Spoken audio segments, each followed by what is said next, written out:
Hey, Ask a Matchmaker podcast is 5 years old, and we have had hundreds of episodes and incredible guests. And on this week's episode, we're going to be featuring some of my favorite episodes, my favorite guests that we've had on the last couple of years.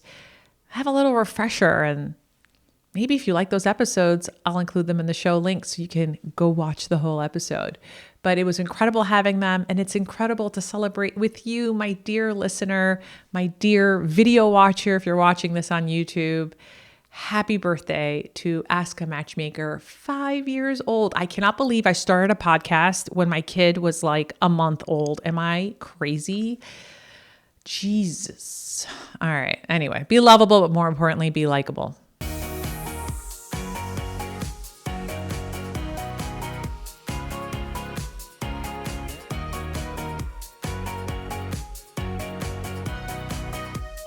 So you went undercover on a dating app. I spent 2024 undercover on a conservative dating app, going on dates with far-right men to basically understand what creates that belief system. As a professional matchmaker in New York, Yes. you know, some of my clients are Republican. What does it mean to be conservative in 2024, 2025? I mean, it's a spectrum. Like, what does it mean to be liberal in 2024? Like, you can go from kind of like moderate to far left. It's like moderate to far right. And conservative in this dating sense, what I saw on these apps, it was a lot of Christian nationalism. And because it was a political app, like I saw...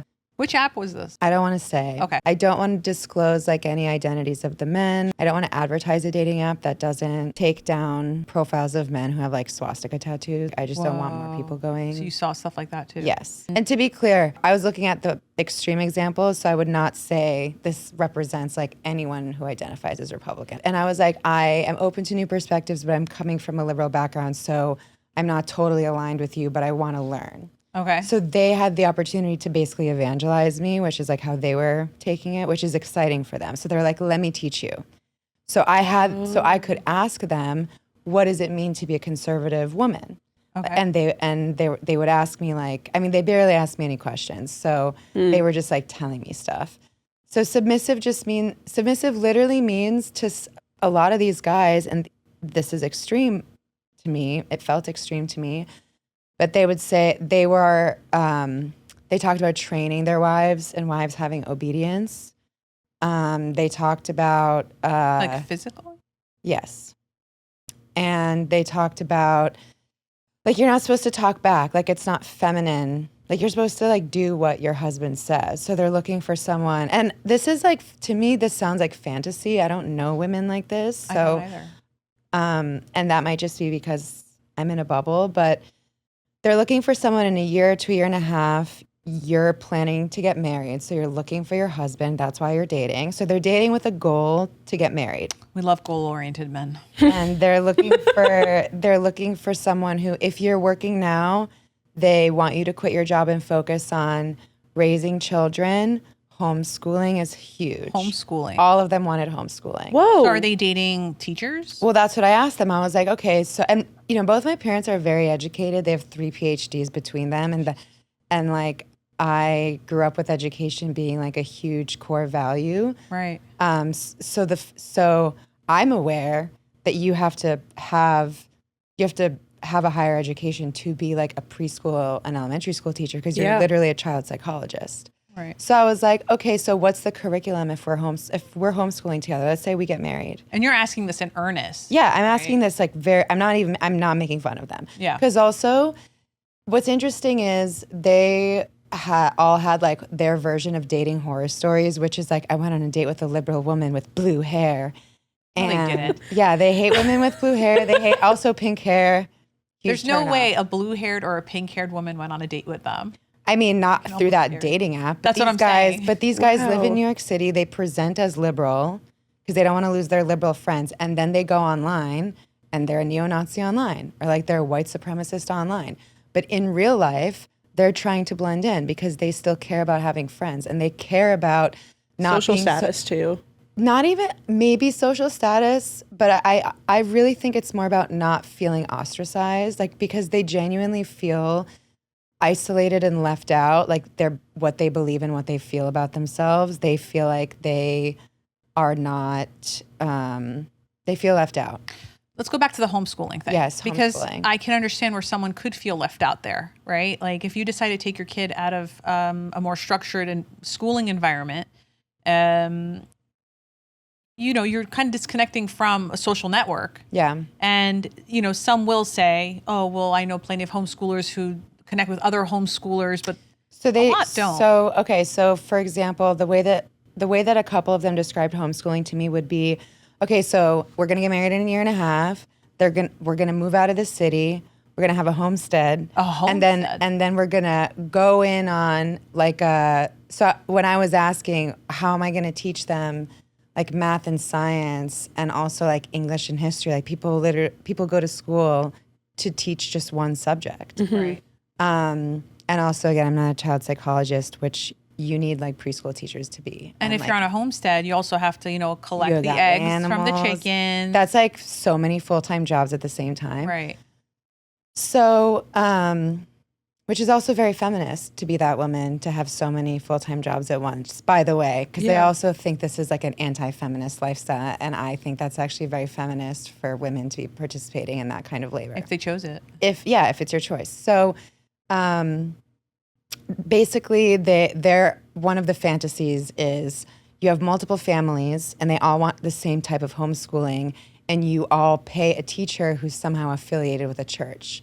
So I'm like a nun? And they're like, yeah. But And then you've just described a commune. These are the new communities that they want. I want to understand like where this comes from. So some of these are yes or no questions, but like, did some of the men that you went out with, did their moms work or were they stay-at-home moms? I would say like half and half. Okay. Did some of these men that you went out with, were they raised in a religion or is this something that we're picking up as part of the identity? Mostly like casual religion. Okay.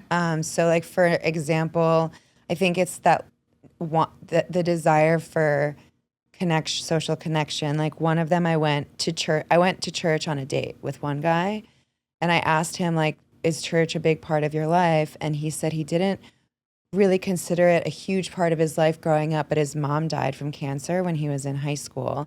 And her church friends were the ones who started cooking for him and his dad, like when his mom died. So it was the church community that he knows is taking care of his family when his mom died. So he associates those family values with church. And you know, churches provide community for people. That's like the best part of being part of like a religious community. It's a true community, hopefully. Yeah. And I went to a neo-Nazi meeting with one of these guys. On a first date? No, not on a first date. But would have been crazy. Like he just like brought me because he thought I might be. He shouldn't have. There brought are neo-Nazi meetings in Manhattan. Yeah, it was not in Manhattan, but it was in New York. It was in one of the boroughs. Wow. And we don't know anything. I feel so stupid right now. They spent this meeting complaining about their wives and girlfriends. So what I realized was you feel like you need to have this extreme, violent point of view to justify having relationship problems. It's like you don't actually need to be a neo-Nazi to bitch about your girlfriend, but they need to feel masculine about talking about even relationships, I think. So they weren't talking about their hate for someone who, you know. No, I mean maybe they do that at their other meetings, but the one that I was present for was like an hour, and it was like one of the two guys, like one of the first people who started talking was talking about how he was having trouble with his girlfriend who was still working. Like there was some relationship problem, and they all started like comforting him and being like, yeah, I've been through that. And they talked about the obedience and the training. Jesse's face needs to have its own like camera. Yeah. Yeah. I wish I could see it. But so it was interesting, obviously, and horrible because they basically were just teaching him how to have an abusive relationship. But what were they saying to him? I mean, they talked about like emotional punishment as a way to like punish her for disagreeing with you. Like, for example, she would go out with her friends when he didn't want her to. And then they were like, okay, like, they were teaching him like narcissistic abuse cycles. So they would say, okay, if she goes out with her friends and she comes back, don't speak to her. Like, don't speak to her for 3 Literally days. narcissism, yeah. Yeah. It's teaching, and but reward her in 3 days. You can start rewarding her if she's done enough, like, she's done enough nice things for you. Like, has she been cooking? Oh, man. And they're describing this conservative, like, ideal feminine woman who's submissive to the man's needs. I'm literally, I don't even know. My brain is broken right now. It's really important, I think, for women for the liberal women that you were asking about. Like, we have to take a step back and look in the mirror and think about, like, how are we judging men? And, like, what about us is rejecting things that we don't like? Like, there's a lot of, like, the version of feminism that hates men as a collective, like, that I would say is, like, part of the problem, too. And so I think, well, I just want to add, like, look, yes, it's important to identify wholesome masculinity, but, like, what internalized misogyny do we have that is, like, learned from us competing with men, like, in work spaces or whatever, and taking on some of those, like, toxic masculine traits? Like, I think hating men is, like, a version of experiencing men who hate women, for example. Like, you know what I mean? Yeah, I know like, what you mean.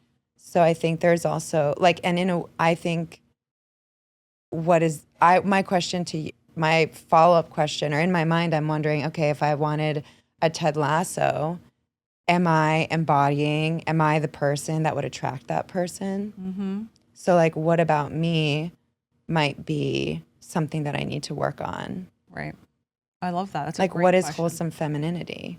We have the most lovely guest joining us on the couch today, and that is Weezy, the co-host of the Decisions podcast, and also the co-author of the new book. It's out in stores today, No Holds Barred. I think this episode's about to get an R rating based on what we're going to talk about today, and I'm so excited for that. Oh, do you not talk about fucking on here? We do. But there's just so much more in this. So you have a chapter in your book talking about sugar daddies, and you just mentioned one. So tell me more about that. How do we get one? How do we get one? And also, like, what can we learn from financial dominatrixes that are like, that's like their bread and butter, let's call it? Well, I wasn't a financial dominatrix. However, I can go a few ways here. So the reason we talked about money for sex in the book was because Mandy and I had two very different stories about it. So you got circumstance and choice. Circumstantially, in her, like, you may have to have sex for money, whether it be pay rent, pay bills, whatever. In my instance, I was using the money for that, but there was a part of me that was enjoying this luxury life. Like, there wasn't this immediate exchange with this particular guy. It was very sugar baby traditional. I want you to look pretty. We're going to dinner. I want you to pack up and take photos with me when I take my planes to the Bahamas, because this is where we've got to be. So I really played this role. Now, I'm not saying I never had a direct sex for money exchange, because I've done that as well on a website called What's Your Price? Seeking arrangement, all this stuff when I was young, dumb, and in college.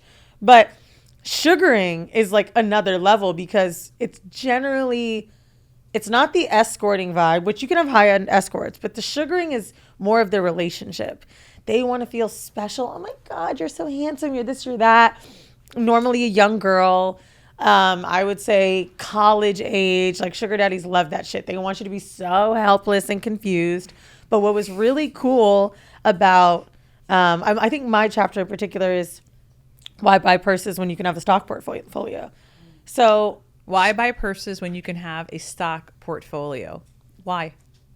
Oh, because the purses aren't really the value. The purses, I mean, maybe if it's a Birkin, we've seen where those go up. But yeah, what's the point in buying a bag when you can build value? Why am I having this guy spend tens of thousands of dollars on me for these things that are in my purse when I don't have that money in my bank account? So wait, how do you tell a guy then, hey, instead of going to, like, you know, Chanel and buying me a purse, can you open up my E-Trade account and transfer $10,000? So literally, that was kind of how it happened. Stop it. So he and I went shopping. He bought me a bag, and I remember feeling very low.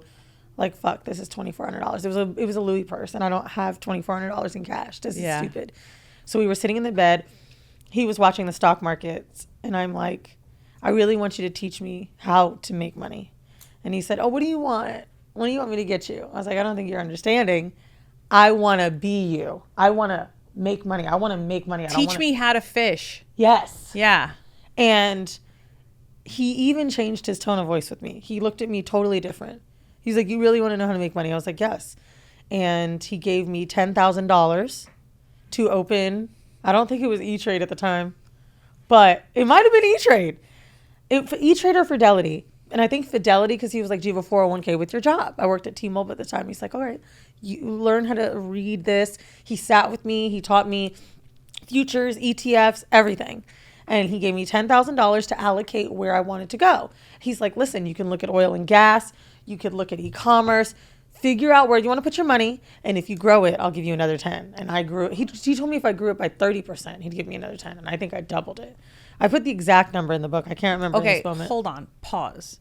With your book, there is a free masterclass that you offer. I am featured in this masterclass. Oh my God, that was so much fun. That was a lot of fun. That was so much fun. But how is this not the course? Teach me now. Of course it's in the course. Is it in there? Absolutely, we do a money course. For me, more people ask me about money and building businesses these days than how to eat pussy. But that's in the course too. That's in the course too. I saw the I saw the trailer for the masterclass, and I was just like, this is the most intuitive thing I've ever seen associated with a book. Like, I thought I was special launching the round table with my book. And then I see Weezy and Mandy's, and I'm like, wow, you're going to learn how to dominate someone. You're going to learn how to be submissive. You're going to learn how to eat. How to date. And you know the reason I really wanted you a part of it was because for me, my chapters, why do you stay too long? Or how do you know when you've stayed too long? It's specific to learning from my mistakes, not my expertise. So when you open this book up and want to learn about dating, you will. But you learn about it from the failed experiences, which is how most of us learn on our own. But I felt like sitting down teaching the course, I actually tried it. I was like, I feel like a liar. I mean, you really teach people how to eat. Like, you're giving the tongue movements. Oh, you meant pussy. Sorry, Maria. I want everyone to feel very uncomfortable. I really like going onto podcasts, especially my friends. One of my friends used to have a religious podcast where she broke down the Bible. And you went on that? Oh, yeah. Like, we're best friends to this day. She's the CEO of Trap House. COO, excuse me. And on there, I was like, there's a bunch of sex stories in there. Tell us about sodomy. And she's like, oh, my God. And she's holding the Bible. For me, there is a lot of sodomy in the Bible. So much. Tell me about the gays in there. And I like talking to an audience that normally doesn't get to hear things like this, because I realize the listeners and the fans that I've cultivated all feel like I'm that crazy friend. What did you just say to me off camera? I can't wait to tell you some private stories. We can't. No, that's what you said. Sharing private stories, right? I've been that like mother hen for a lot of our fans. And I think it's fun when women my age or my peers want to share it with me too, because of course you've met all these people you can talk about it to, but they're probably not your everyday person. I get the same stories, by the way. Like, what I did to you, I get it all day. Like, okay, let me tell you about the sex I just had. Let me tell you about what he asked. Let me tell you what I did. And I'm like, okay. I also get a lot of trauma dumping. Like, even now on book tour, like, I'll be signing someone's book and then they're also telling me a dating issue that they had with an ex. And I'm like, oh, wow, that sucks. I'm so sorry. Like, I want to listen, but at the same time, there's like a line. What's the number one thing you hear? Is it? It's always a situationship. Oh, I was gonna say they won't lock it down. Okay. Or it'll be narcissistic abuse, and like they're like, how do I go to the next? How do I get over this? Like, I feel so traumatized, and I'm like, you got to work with a therapist, or you got to listen to Dr. Romani and go through all of her content. You know, like, I think she's a great resource for that. I never listened to a Matchmaker for like steps 1 through 10 when it comes to like the beginning stages, which I really feel like you got to teach us through the class and on the decision episode. But one thing matchmakers have always kind of alluded to if he wants you, you'll know. Like, he'll act like it, he'll show you. I experienced that. Like, once I finally found love, like, I got it. Like, but do you notice how you said it different? Because I agree with what you just said. Because sometimes I hear people say if he wanted to, he would. And I don't agree with that at all. But if he likes you, he will let you know, in the sense that he will be very quick to set up the second date. yeah. He's not waiting. He's not waiting 5 days. He's locking it down within 36 hours. Can you agree to this, by the way? I know you've been married for a long time. Okay. Married. I also talk to single people all day. Go ahead. Keep going. Keep going. You know when a date is great, just like when you're having a good time with your girlfriends? Yeah. You plan the next one right there? Yeah. Almost any man that's ever been my boyfriend, the second date was planned right there. Yeah. When am I seeing you? Like, before they leave me. Yeah. What do you mean Thursday you're busy? So you can't see me tomorrow? Like, they're just ready. I set up first dates for a living, and we also help set up second dates. I mean, I will know within the first 12 hours after that first date if there's a second date, and if they've planned it on their own or if I'm planning it. And I do the same things with my friends I really care about. Yeah. I'm like, no. Where are we going to go next? Put We on could the be counter on now. vacation with the fucking pina colada in our hand. Or are we going to go to Thailand next? Because I mean, listen, I had so much fun on your podcast a few weeks ago that I was like, oh, okay, When you're are we coming on gonna do it mine. again? We're doing it now. Let's set it up. June 4th. Yes. Okay. So anyway, I want to go back to this sugar daddy that you sugared. I don't know what the right terminology is here. So that people, it's So called he gave you money. sugaring, I guess. He gave you money. He did. So that you can invest it. Mm-hmm. Did he give you money again? Yes, did you he grow did. it? He was so proud. And I will tell you this. I think the reason my situation worked out different, maybe throughout the time of our relationship, maybe $250,000 I've gotten from this man. From my apartment was $6,000 a month. That lease was a year and a half. How do you tell a guy I need you to pay my rent? You don't. You just look hot. So, first off, you don't tell like a guy you want to date this, right? That then turns into something more committal. The way that it works out, because I see stuff online where like, how do I let him know he's got to pay for this and pay for that? Like, the relationship has to be transactional so that it's easy for you to ask and easy for him to give. It has to feel transactional. And that's the problem with why a lot of girls can't do this. They feel better saying they're a sugar baby instead of an escort. At the end of the day, it's the same shit. I had sex with this older gentleman who put me on his plane and did all this shit with me. And come on, like, I know what it is. We just don't want to say it. It doesn't sound sexy for me to tell my boyfriend I was an escort. It sounds cuter if I'm like, I had a sugar daddy. It's I more actually think it's the palatable. opposite. I think escort's more. No one wants to know that they had a sex worker. Sugar baby, sugar daddy sounds so simple to people. It's more palatable. It's just like more vanilla. Escort, it's like, oh, you can go to jail. Same shit with these sugar babies. So really, to me, when it comes to the asking, I have not had many situations where I needed to ask, especially with older men, because they were wanting something. And I was like, well, I want to be taken care of. You said that? Yeah, like if like not with this guy, but in the past for sugar daddies, I would say I want to be taken care of. But they also want to take care. It's not like they're also willing participants in this transactional relationship. Right. Like, you're not tricking them into anything. No. This isn't about stealing from a guy or trying to be coercive. Like, this is them wanting something that you're excited to give for an exchange. And that's why I said there's circumstance and choice. I made the choice to have all these bags and this apartment from this guy. I had a good job. I made, like, at the time, $80K a year. I could have gotten my own apartment, but I didn't want to. I wanted to be on 54th Street in the 44th floor. But when it comes to, if you have to ask in the exchange, to me, the flat out asking isn't necessarily the most generous sugar daddy relationship in terms of, like, it may be more cut and dry. I want XYZ done. Like, and then seeing their reply. Yeah. For me, this relationship was more about like a boyfriend and girlfriend experience. Yeah. That's why it's a lot more difficult to ask. You have to like use play around You have to also words. play the part. And some women will also tell you, you should be flat out asking. No one wants to be treated like they're a trick. And the girl doesn't want to be treated like a prostitute. So he doesn't know how to say to me, I would love to give you rent money to fuck you. He doesn't know how to say that. And I don't know how to ask for that because we're both playing this game. So that's why things like take care of me. Oh, I like this. Like starting off with something small, like let's just say it's a second date. Oh, I really want to look hot and sexy. I'm thinking about this dress. Like starting off with the little bit of pieces. I'm gonna do this on my husband.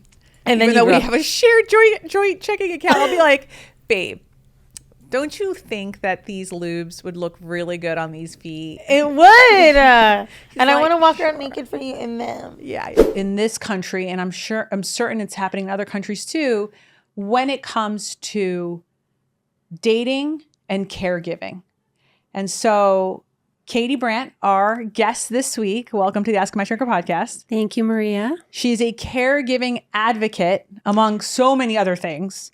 I came to this work for a personal reason. You know, I always like to say that a love story started my journey to my job. When I was 22, my husband, Mike, and I got married. And, you know, we had big plans for getting our graduate degrees, buying a house, having babies, and just all the things. Mm-hmm. The week before our 5th wedding anniversary, we found out that our son Noah was on the way. Okay. And it was during my pregnancy with our son Noah that I started to notice behavior and personality changes with my wonderful, warm, intelligent husband. He became socially withdrawn. He was an impulsive spender. Can you give examples? Yeah. So like Mike was the type of guy who's like friends with everybody and loved to talk forever. And so I started getting phone calls from his friends saying, hey, is Mike mad at me? Did I do something? He doesn't want to hang out. Or every time I call him, we like hang up after 2 minutes. Mm-hmm.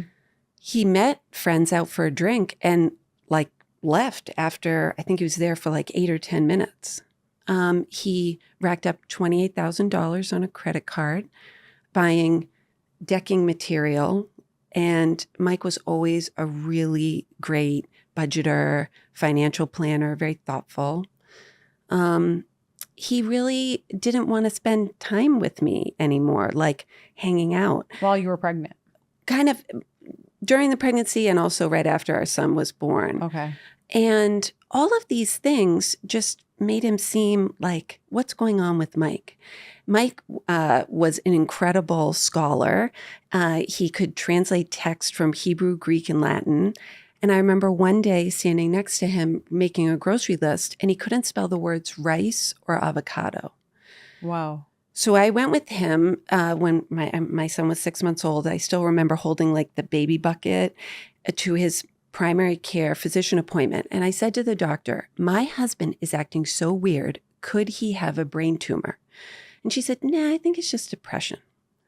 So 8 medical and mental health providers later, Mike saw an expert at Beth Israel Deaconess in Boston, where he was accurately diagnosed with behavioral variant frontal temporal dementia, which affects the frontal temporal lobes of the brain at the age of 29.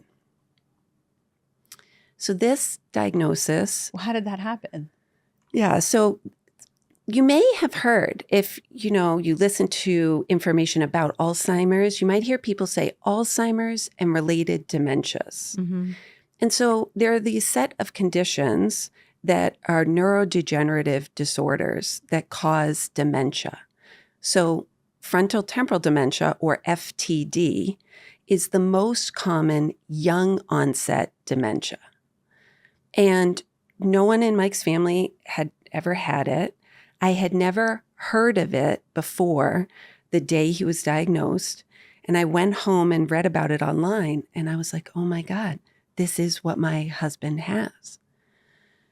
So it was an incredibly devastating diagnosis to receive because it's a progressive neurological disorder with no known treatment to slow or stop that progression. It leads to dementia. And so families that receive that diagnosis have to cope with a terminal prognosis.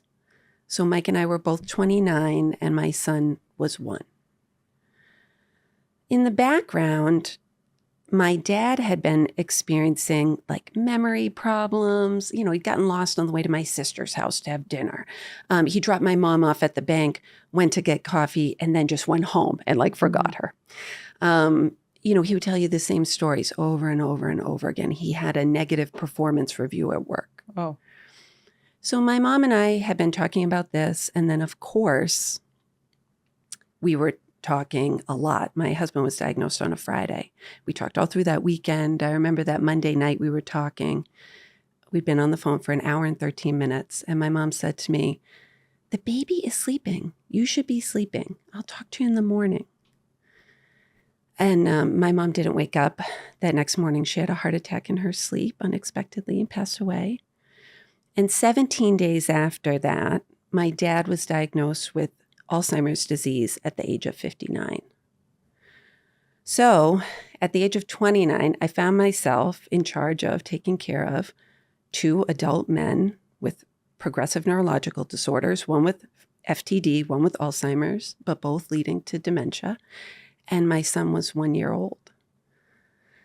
So I decided to dedicate myself to caregiving. I left my job, which had some very swift financial repercussions for our family.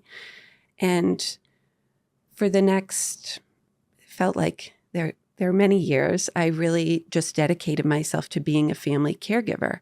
And when it was time for me to step back into the workforce, I just knew that I wanted to take my skill set and use it to help other people, especially women, navigate living your own life, living a life while loving and caring for the people in your family, but being able to not only survive, but thrive after caregiving.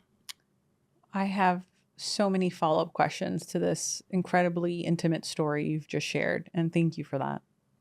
When, your father and your husband, they had to leave their jobs soon after that? Absolutely. My husband, actually, he was working as a private high school teacher at a lovely Catholic high school, and he also ran a small web design business. And we had decided as a couple that he would take 1 year off from teaching so that our son wouldn't need to go to daycare as an infant. But very quickly, I just felt uncomfortable leaving my son at home with him. And so I started taking my son with me to work. I worked for the Child Welfare Agency in New Hampshire at the time. And I was not supposed to be bringing my baby with me to work. But did the people understand? I think it was just really confusing and caused a lot of stress because I had been taking Mike to so many doctors and we weren't sure what was wrong. So FTD is considered a rare disease, and it is typical for people to spend years in the United States, if you are living with a rare disease, to get it accurately diagnosed. So in many ways, Mike was lucky because I was very tenacious to keep bringing him. But then you left your job, so how were you making ends meet? Yeah. So very quickly, I just felt like, how am I going to take care of these 3 people? Mm-hmm. So I decided to leave my job. I lost my home to foreclosure. Wow. I spent all of our retirement savings, which frankly weren't very much because we were in our 20s. And my son and I moved in with my dad. Almost immediately, I had awareness that I could not keep my husband, father, and son all safe in the same house because I wasn't enough. Like one adult could not take care of all 3 of those. And when people have frontal temporal dementia, it affects the frontal lobe of your brain. That's the last part of your brain to develop. So I know, Maria, you're a mom, right? So thinking of when your kids are 1 or 2 and they might run across the street without looking. They might pick their nose in public because they're not worried about what people are going to think. Their frontal lobe is still developing. Mm-hmm. So my husband's frontal lobe was being damaged, eaten away by this terrible disease. And so he had a lot of behaviors that were unsafe. Was there any impulsivity too? Total impulsivity. Like if he wanted to go for a walk at 1 a.m, he was just going to go for a walk. And if my dad and son were asleep in the house, what would my choice be? Was I going to stay at home with my dad and baby, or was I going to chase my husband who felt like he had to walk at 1 a.m? So his parents helped me for a little while, and then I was able to find an amazing skilled nursing facility that was just 9 miles away from me to care for Mike during the last 2 years of his life. Oh, so Mike passed away 2 years after his diagnosis? 3 years after 3 his years. diagnosis. Yeah, at the age of 33. And that was in 2012. That's really sad. And it sounds like he was a different person than who you married, Yes. who you fell in love with. Absolutely. Yeah. So when did you mourn Mike then? Yeah, so there's something called ambiguous loss. It's a term in like the grief world that is related to when a person might be right in front of you, but they're not the same person. So I definitely experienced that. My grief over my marriage happened while I was still married. Mm-hmm. But in many ways, being Mike's caregiver, my love for him became this really fierce maternal love. Mm-hmm. And it really was an amazing time in our marriage. My mom used to coach me that, you should really look for a man who loves you a little bit more than you love him, because that'll be good for you. And boy, I felt that way about Mike, that's how he treated me. But being his caregiver was my opportunity to carry the love in our relationship. And so I do feel honored that I was able to be there for him, as awful and unexpected as it was. We have the most wonderful attachment coach, Chris Rackliffe, here. You're back. I'm back. So in the book, there's a graphic that identifies a main cycle of the experience of anxious attachment. And those 3 steps are trauma, abandonment, and codependency. And those are pretty easy for an anxious attacher to identify. We know on some level we're codependent. We know we've experienced abandonment and that we fear it happening again. We know, whether consciously or unconsciously, subconsciously, that trauma has occurred because our body is telling us that now, because we don't feel safe in our relationships. Underneath of that, there is a subcycle that occurs, which is driven mostly by nervous system dysregulation. Nervous system dysregulation simply means that you're likely overreacting or over-responding to something that's happening in the environment, like not hearing back from someone all day over text. Yeah. It's the number one trigger for someone with an anxious attachment style.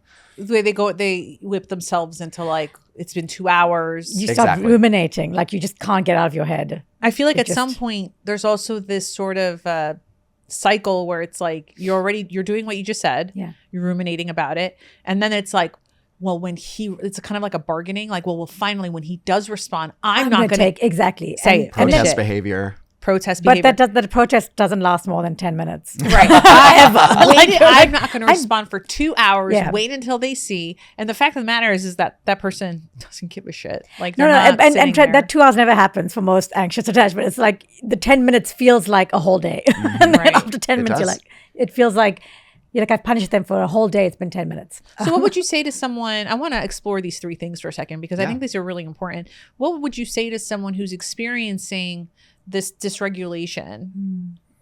1, it is okay. This is a natural response to not feeling safe.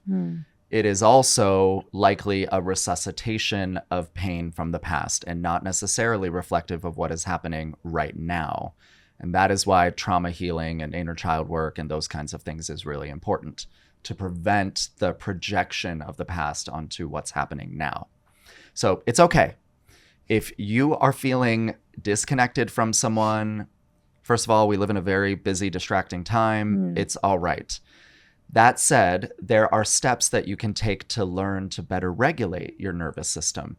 There's a 9-step, 12-week plan in the book, which is also in the coaching program, of things that you can do every day. It's about 20 to 30 minutes of things that you can proactively do to better manage the relationship, not just with yourself, which is very cliche, but with your body in particular, using somatic techniques like breath work, meditation, cold exposure, etc., body movement. Okay. So all that is to say, if you're dysregulated, it's okay, boo. Try to do your best to take a step back. And this is where building that muscle is important, to be present with whatever's triggering you now.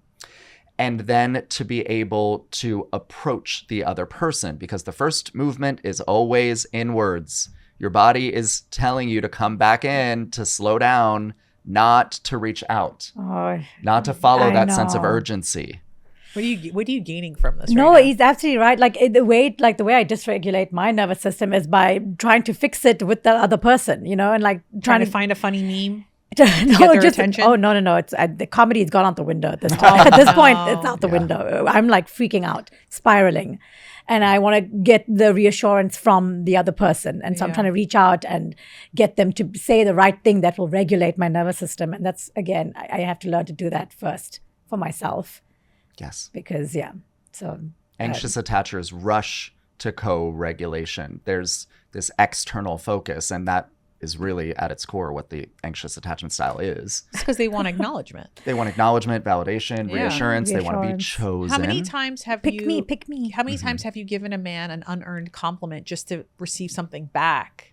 Oh, I mean, I not just I don't even do it through compliments. I do it through like nurturing, cooking, being like like just giving a lot of feminine qualities, whatever. Like I just give a lot, like in that way, where very understanding, very caring, very because the what whole idea. What do you hope they give Don't to you? leave me.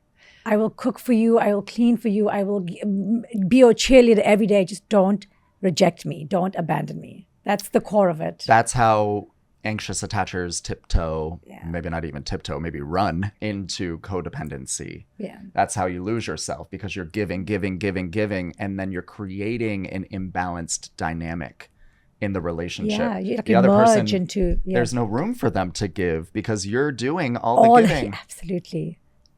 So why do they need to step up and do it?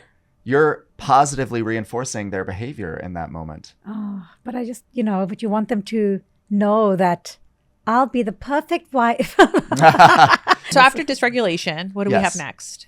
So I also want to say with dysregulation, it's not just an inwards movement. It's inwards first. Then you move externally. Then you go to the other person. It's always both. It's never one or the other. Okay. Remember that from an attachment standpoint, you've got a sense of independence and a sense of dependence. If you become overly dependent, you become codependent, and you will lose yourself. You lose a sense of independence. However, if you only then focus on independence, you will grow avoidant and not secure. Secure people know how to manage both. They know how to manage themselves, their emotions. They know how to be with that. And they know that if there's a boundary that needs to be set, if there's something that they need from the other person, they go to them and they ask for it calmly and directly, and they own the need. They don't subvert it, and they most certainly don't tell themselves, I'm needy, this is too much. All of my self-worth has to come from within. We are social creatures. Yeah. We need other people, and it is important that we do rely on other people, but not overly so to the point where we suffocate them and expect them to be this end-all be-all perfect person that can meet all your needs. Right. That is completely unrealistic and very unhealthy and very unsustainable. After dysregulation, so after learning to regulate your nervous system, you've got to address another core experience, which is your aversion to stress. Now, dysregulation is a result of our relationship with stress. Okay. Something stressful happens, a trigger occurs in the environment. And then because we don't know how to be with that stress, we then overreact, and you can see this frenetic energy, this urgency that drives so much of the behavior of an anxious attacher. Can you give an example? Yeah. So you gave a really poignant one, which is, I'm not going to respond to this person. Fine. If you're not going to respond to me for 4 hours, screw you. I'm not going to respond to you for 4 days. Fine. If that's how you're going to be, I'm going to match energy. No. No. First of all, you need to focus on your own values and embodying who you are and what you desire. If you go against that, then you are creating dissonance within your own self, within your character. And that just further puts you into a rabbit hole. It's also really hard to communicate your expectations and how people communicate and connect with you if you can't show that example too, right? Like you can't, what you just described at its core is a game. It is. And when you're playing games, and by the way, I've heard other dating coaches say like, if a guy texts you, wait an hour before you respond back. And I'm like, no, if you're available, you can respond. Yes. This has nothing to do with them. It has to do with your availability to this, right? Yes. Because not everyone is available. You could text me and I might not see it for like 3 hours because I'm driving or I'm doing stuff. Yeah. Like I'm not. Or recording a podcast. There you go. Hello, And Hang on, my phone, by the way, is on the table. Me. I'm sorry. I got it. Okay. I brought on someone who inspires me. I have here Lolita Jackson, MBE. So, but I met you in New York when we were both living in New York. And I think, you have a history in New York. And so when I got out of college, I lived in New Jersey for about a year after college. And I was like, nope, I got to go. And at 23 years old, I've been here ever since. So I've been here 33 years. You were working at Dean Witter's for 12 years? Yes. At the South Tower? Yes. Well, the South Tower was gone the last 2 years.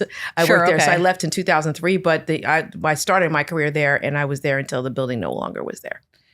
So walk me through that now. Because I think that's what has always kind of stopped me dead in my tracks. And I hate to use that pun here but it was like the first time I met you, you're telling me a little bit more about that. I'm like, wait, what? And what floor are we talking about here? So I was there in 93 and I was there in 2001. So 93, it happened at lunchtime. And we have a younger audience, so they might not know that 93 something happened. So in 1993, a bomb was placed in a van and it was put in the parking garage. There was a gigantic parking garage, multi-story, between the two World Trade Center towers. The bomb went off and the building obviously neither one of the buildings fell, but they were damaged enough that the smoke went straight up the elevator shafts. Wow. So the buildings were filled with smoke not that long after that bomb went off. And so I was sitting at my desk eating lunch. It was wintertime. And for those of you who don't know, the World Trade Center complex was the biggest mall in New York City. There were over 200 stores, places to eat. All the transportation hubs were underneath except for 2 train lines. You never had to leave if it was a bad day outside. So because it was snowing that day, I just got my lunch and went right up to my desk, and the buildings were filled with people shopping and getting their lunch. And there was actually a kindergarten class in the observation deck. So there were these 5-year-olds on the top deck of the 2 World Trade, which is the building I was in. So the buildings were filled with about 50,000 people. And the bomb went off and there were no announcements. So whatever had happened, if there was an announcement that could have been made, that system was down. And so we didn't actually know what happened because this is before the internet. 1993, There's no internet, there's no Twitter. So we literally cell phones. There's no cell phones. So we literally didn't know what was happening. And the smoke came up to our floor and we're like, well, we got to start leaving. But there was a little bit chaotic to leave then. And also the stairs were very narrow in the World Trade Center. You could only have 2 people side by side on a stairwell. They were very narrow. Oh, wow. And there were no lights on because whatever that ancillary system was, if they had one, it wasn't working. So the stairwells were pitch black. What? So there were 25,000 people. No cell phone flashlights. Right, nothing. So you had a lighter, maybe. And so it was actually much worse to go down the stairs in 1993, which is counterintuitive. But if you think about it, the smoke was coming up in the stairwells. You could not see anything. And if you were at a higher floor, it took you longer to go down because people were coming in the lower floors and jamming up in the stairwells. And at one point, the firefighters started coming up the stairs. So then you had to go single file. Wow. And there were only 6 stairwells in the 2 buildings. So there were 3 in each building. So think about 25,000 people going down 3 stairwells, 2 at a time. What were the firefighters coming up for? That's a good question. I don't really know the answer. I know there were some people needed to be rescued as far as not being able to go down the stairs like that by themselves. So for example, there was somebody on my floor who was in a wheelchair. And so 4 people carried him and 2 people carried his wheelchair all the way down those stairs. What floor? I was on 72 at that time. And so there were people who were pregnant. I know one person had gone into labor. So I think they may had to deal with some medical emergency type of things like that. Oh my God. Yeah, it was a lot going on. And then the problem is, as I said, what about the kindergartners? They got out. I think some people also got helicoptered off the roof. So if you ever heard that on 9/11, people tried to go out the roof because those doors were open in 1993. And so I think that there were at least 5 to 10 people who got helicoptered off of the roof rather than going all the way down the stairs. But most of that class went all the way down the stairs. I was really young when this happened. Can you believe it's been 30 years since that happened? Yep. But I remember some people were stuck in the elevator. Yes. In fact, I was just a speaker at the 9/11 big gala that they have every year. It was myself and a person who was stuck in the elevator. Wow. So his name is Pete. I forgot his last name, Riccardi, I think it is. But the two of us were the main speakers for the whole gala. And he talked about them being stuck in the elevator and how they got out and how long they were there. And yeah, he said there were 4 of them together in the elevator. Wow. Okay. Could you imagine if you had to pee? No. No, what's funny, there's a couple of vestiges from me having to do this twice.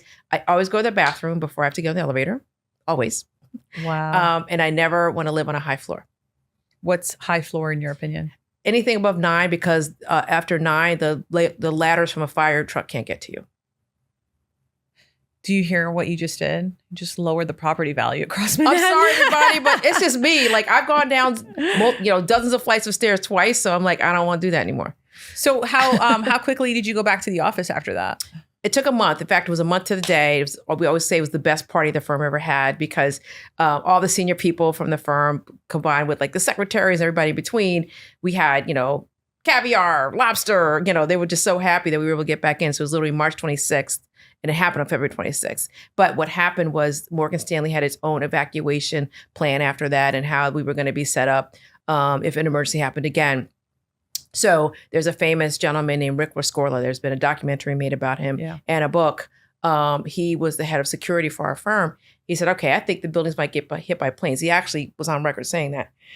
So this is the gentleman that passed away. Yes. Yeah. So I was standing about 7 people away from him when we got hit by the plane. I'll talk about that in a second. So I didn't know him before that, but I met him that day. Yeah. It's an incredible documentary. Why don't you repeat his name one more time? Rick Rescorla. Yeah, it's incredible. I've seen it. Yeah. So some of the people in that documentary are people I was actually escaping with. So what happened that day is we were on a different floor, 70th floor, and my department had a Tuesday morning, 8:30 staff meeting every Tuesday. There were some people who flew in for this meeting. So we were all in the same room, which actually was key probably to us being able to escape. So we're all in the same room and I was actually going to be next to speak because I was in charge of a pretty important product for the firm at the time. So I was a person in the rotation of speaking during the meeting and I was daydreaming because I am not a morning person. So I'm staring out the window at the other building. And I was staring out the window looking at the other building when it got hit by the plane. I could not see the plane because the buildings were like this and I was over here. But so the plane hit here. I didn't see the plane, but I saw the immediate aftermath of the flames shooting out and the papers fluttering down. So I actually was looking at it the moment it got hit. And so my eyes obviously got really wide. Everybody turns around like, okay, let's go. Because we have been trained to leave in a certain way and do certain things. We had interior office, check all the interior offices, check the bathrooms, grab cups of ice and water. If you were walking past your office, grab your wallet because we were out of the building last time for a month and the contractors actually took a lot of the things that people had left behind. So, get what you can. And thankfully I was able to get my wallet, my purse, in my bag and then start just going to the stairs. And what happened at that moment is that 72nd floor now. 70th floor. 70th floor. floor. Is, 2001, we're on a different floor. So we're going down the stairs. And when we got to about the 59th floor, they told us to go back in from the stairwells and take elevators to the 44th floor, which was a sky lobby. The buildings had 2 sky lobbies where you switch elevators to go, further up. And they said, we want everybody to gather in one place so we can tell them what's happening. So right when we were about to go out of the stairwell, the person I was going with, my office mate from next door to me, he said, I'm going to go call my wife. I'm going to go to an empty office and find some place to call her. And I'm like, I'm not dating anybody. I got nobody to call. So I'm like, I'll see you later. So I left him, took the elevator down to 44, and Rick Rescorla was maybe 10, 15 feet from me. And he had a bullhorn, and there were open elevators, very large ones, that would have taken you all the way down. He said, don't go on those elevators yet. I need to tell you what to do. And about maybe a minute or 2 after that happened, and people were kind of not jovial mood, but we didn't know the other building got hit by a plane. So we're like, okay, we're fine. People were saying hello to one another because they had not seen each other most of the summer. It was the first full week of work after Labor Day, etc. So people were like, hey, how you doing? How's your summer been? And then we got hit by the plane. The floor that I was on had no windows. So we couldn't see anything. And that probably is a blessing. So we got hit and the whole building just moved like this. And of course, obviously people were shocked. And then it came back. Wait. There's no windows when this happens. Yeah, so we can't see anything. Does it feel like you're falling? Yes. So the building felt like it was going to fall over because the impact of now that I know what happened, the impact of the plane obviously was such force that it, when the plane stops, then the building has to keep that force going. So it kept the motion going. The building is built to sway. The buildings were built to sway anyway in the wind. So they were already flexible. So we were on a higher floor, not a high floor, but a higher floor, like maybe 1/3 of the way up. So it was enough that we felt it bend like this, and then it just snapped back. But at the moment that it got hit, I thought that I was going to die. I was like, oh, the building's going to fall. We're going to die. We didn't know we got hit by a plane. We knew something happened. Are there lights in the stairwell now? Yes, I should have said that. So in the interim years, they painted reflective paint. So even if the lights were out, you'd be able to see. So they painted reflective paint in the middle of every stairwell. And they also had different generators for the stairwells. So the lights would never really go out on the stairwells. This happened, really early in the morning. You don't have the 50,000 people in the building. So was the stairwell a little emptier compared to what you remember from 1993? Yeah. So a couple of things about that. A lot of people weren't leaving. So they were told to stay. If they said on the, I should have clarified this, on the announcer, they said, if you work for Morgan Stanley, meet me on come to 44. So there were a lot of people who did not leave when this happened. They were told by the Port Authority to stay.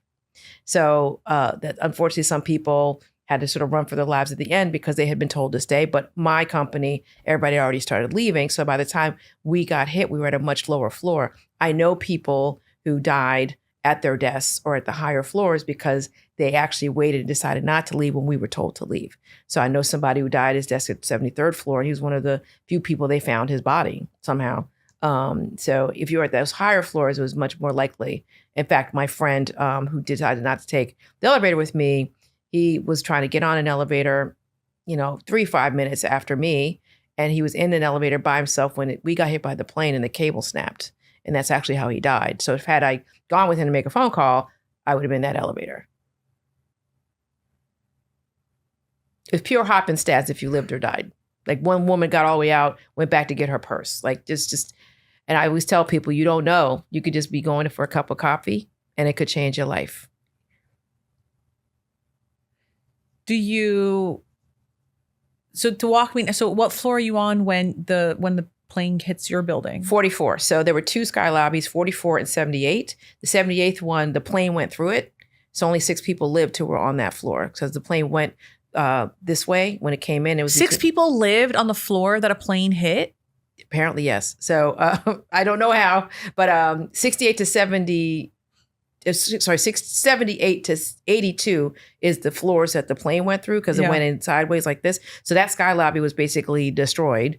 And then mine was the one below it, 44. Do you, so when you're in that area now, no windows, there's some lights though, the building goes like this. I mean, are you guys holding each, like, I'm sure it was like, I don't know. I'm no physicist, but like what, 20 seconds? Like, that's right. So,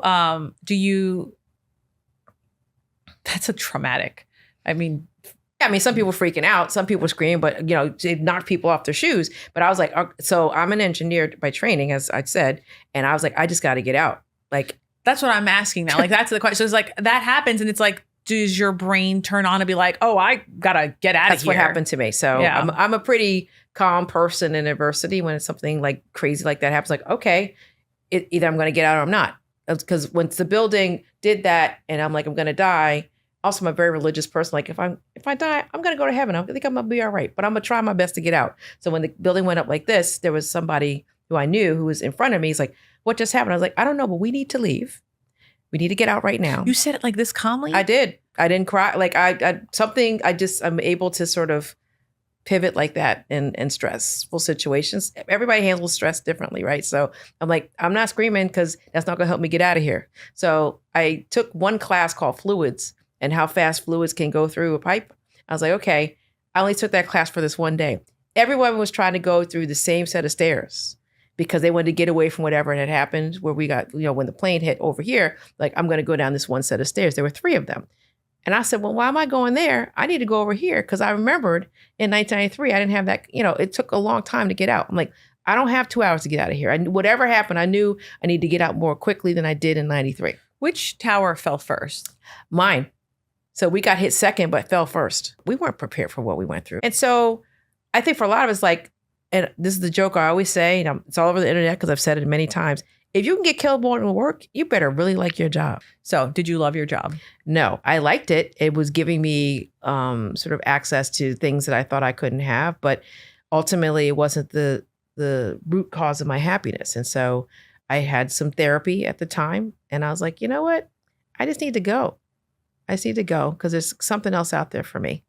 The reason why I thought it would be amazing to have you on your podcast. Have we gone way afield? I'm sorry if we did. No, not at all. But I sometimes feel like one of the things that I hear as a matchmaker and as a dating coach is that there are people that are like, I'm unhappy in this relationship, or I'm unhappy at this job, or I'm unhappy where my life is. And it's like, it's too late for me to change. I must stick this through.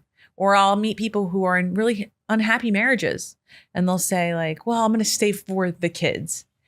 And I've been hearing this for so long that it's like, okay, for some people, this is Bible. What am I going to say?